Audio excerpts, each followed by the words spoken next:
President Ramaphosa took to the podium with polished words, but Herman Mashaba wasn't buying it. His response was swift and scathing, calling the address a tone-deaf performance that ignored the daily suffering of South Africans. With mounting frustration nationwide, Mashaba's takedown strikes at the heart of a presidency on shaky ground. Watch the full breakdown now.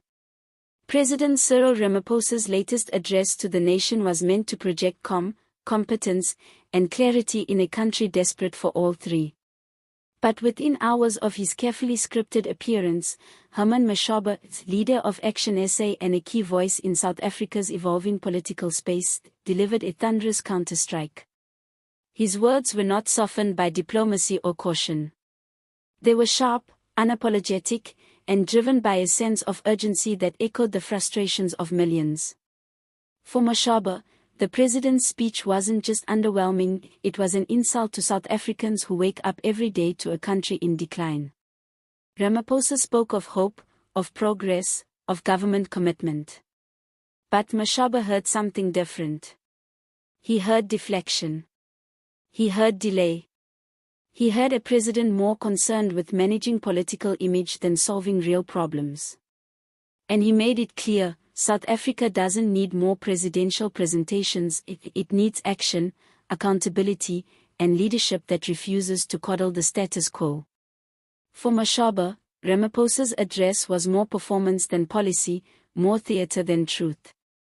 And the people of South Africa, he warned, are running out of patience with a government that continues to sell them polished promises while delivering crumbling infrastructure, rolling blackouts, and widespread unemployment. The core of Mashaba's criticism came down to this: the president spoke as if things were getting better, but in the real world, in the townships, in the inner cities, in the rural corners of this nation, things are getting worse. He accused Ramaphosa of painting a picture that exists only in government documents and ANC echo chambers.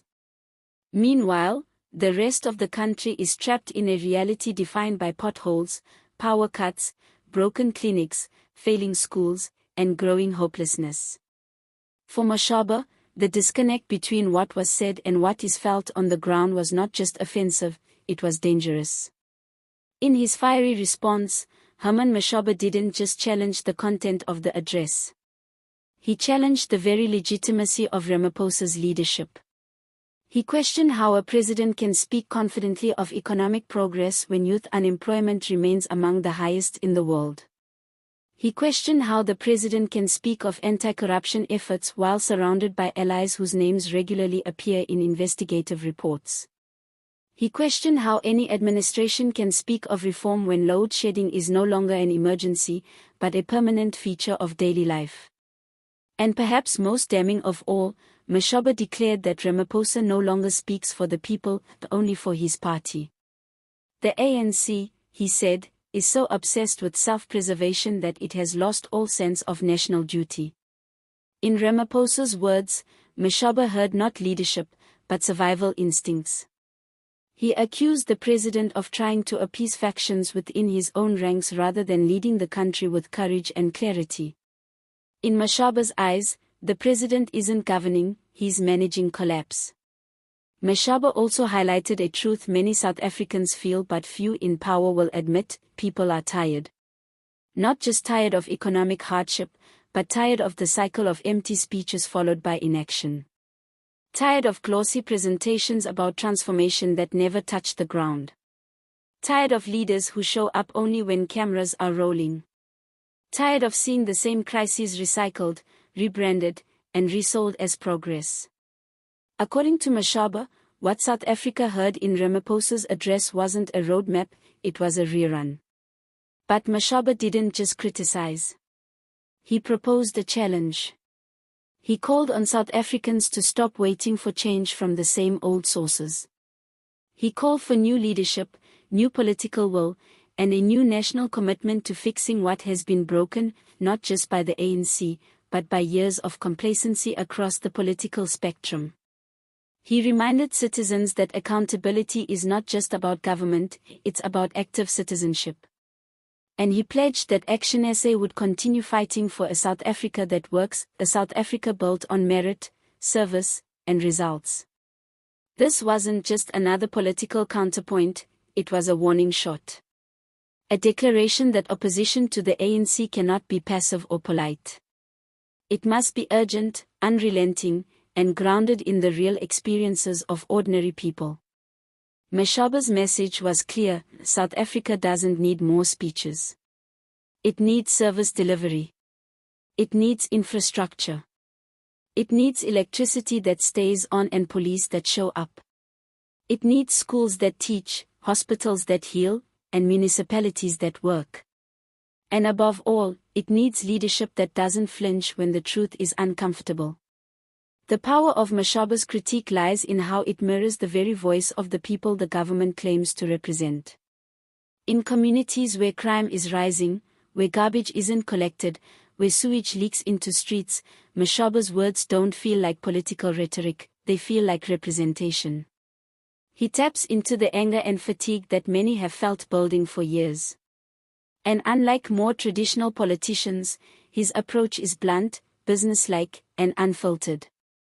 He doesn't try to inspire false hope, he calls out the dysfunction with surgical precision. Ramaphosa's address may have spoken of rebuilding trust, but Mashaba argues that trust cannot be built on broken systems.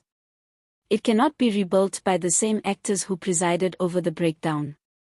Trust, he said, is earned through competence and delivery, not charm and spin. He described the ANC as a party that has long outlived its usefulness, one that now governs through nostalgia and fear rather than innovation or vision.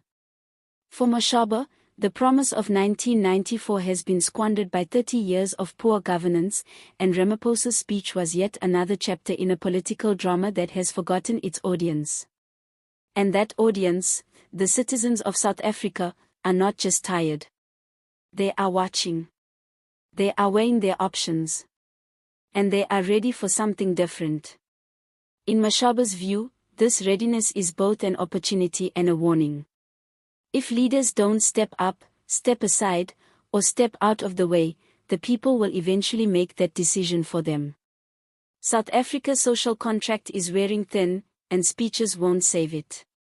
Only results will. If this kind of bold political truth-telling matters to you, if you're tired of recycled promises and polished speeches that don't match your daily reality, then you're in the right place. Hit that subscribe button now and join the SA Unfiltered community. We bring you the real stories, the real voices, and the real consequences of political power. No spin. No sugarcoating. Just the unfiltered truth South Africa needs. Ramaphosa may have spoken, but Herman Mashaba answered. And his message was loud and clear: the time for carefully worded speeches is over. The time for results, measurable, visible, and immediate, is now. South Africa cannot afford another season of delay. The road ahead demands action, not applause.